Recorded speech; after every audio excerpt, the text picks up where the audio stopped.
was wondering why, yet again, you've chosen Tyneside as the setting for your latest novel, The Round Tower. Well, because quite candidly, I can't write about any other place in England. It's a place where I was born, and I'm a northerner. I didn't always admit that, mind. I left the north when I was 23, and I was never coming back again. But as the years went on, I had to realize that I'm the product of my early environment, and everything I write about is that. But do you think, possibly, knowing that you left the region many, many years ago, that your idea of the region is perhaps a wee bit out of date now? I don't put it's the people. I bring the people into the present day setting, you see. They're still the same characters. You can walk around any part of Newcastle or Shields or the river, and you talk to them, and they're still the same people that I knew 30 years ago.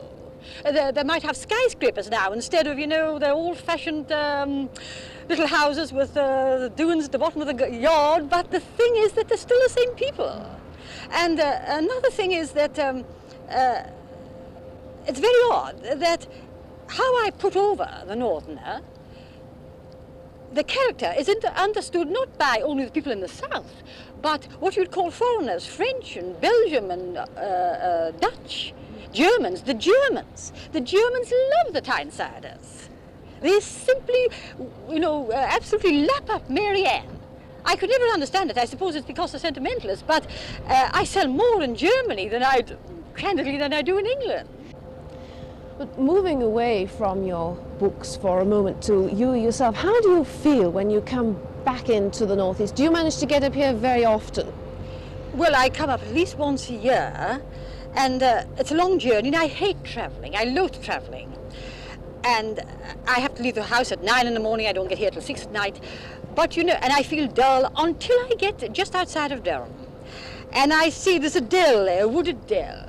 And it's just there that I get this, sort of excited, feeling like a child that I used to remember when I went on a train journey from sort of Tyne Dock to Newcastle. And I get this excited feeling, and I think, I'm home, So, and it's just as I feel then I'm a northerner, I'm back home.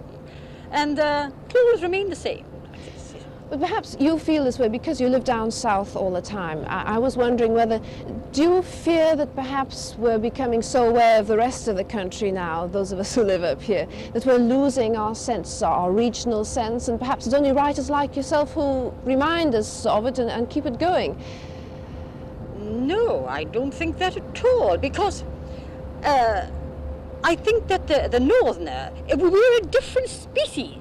You see, we are bumptious and arrogant and humorous and kind, and we're such this mixture, and all these qualities are vital. They're not sort of just, on a level. They're very vital. And I think this will keep the northerner alive. It doesn't need people. I know I give a sort of nostalgic, people who are away from the north, and they say, oh, I like to read your books because it takes me there, back. But there's still the people in the north, remaining in the north. And these are the people who will keep the north alive. They don't need me or any other writer, because there'll always be northerners. This part of the country, it's the air, I don't know what it is, but it breeds this kind of foreigner, so to speak, to the rest of the world,